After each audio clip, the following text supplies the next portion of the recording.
Every legend starts somewhere. Some are born in luxury, others rise from the streets. This is the story of a boy from Newcastle who turned his dream into history. The story of Alan Shearer, the man who became the king of the Premier League. Alan Shearer was born on August 13, 1970, in Newcastle, England. He didn't have fancy boots or rich coaches. He had passion, a football, and a dream.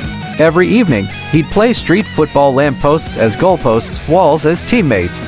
That's where his story began. At 13, Shearer joined a small local team, Wallsend Boys Club, the same place that produced stars like Steve Bruce and Michael Carrick.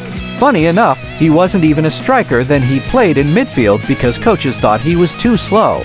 But what they didn't see was his power, precision, and hunger. By 15, destiny knocked on his door. Scouts from Southampton spotted him and invited him for trials. He impressed everyone, not with tricks or skills, but with determination, control, and a killer instinct. In 1988, at just 17 years old, Alan Shearer made his professional debut for Southampton.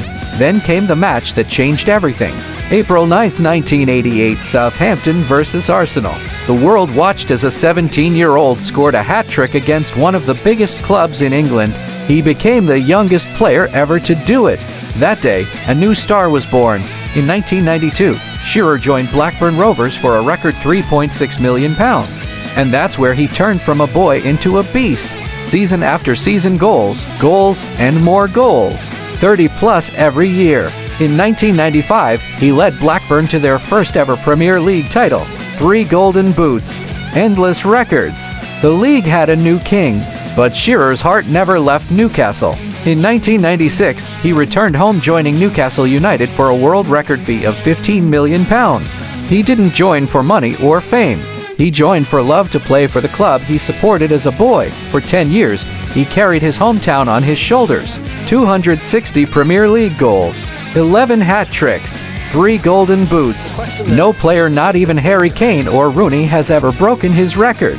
He became more than a striker. He became a symbol of passion, loyalty, and power. When he retired in 2006, he didn't just leave the pitch, he left behind a legacy that still stands today. From street football to world records, from a local boy to a living legend. Alan Shearer once said, "I wasn't born a goal scorer. I worked to become one." And that's the truth behind every legend. Hard work, belief, consistency. That's how a boy from Newcastle became the greatest goal scorer in Premier League history. Alan Shearer, the king of goals. If this story inspired you, hit that like button, subscribe, and comment your favorite Shearer moment below. Remember, dreams don't work unless you do.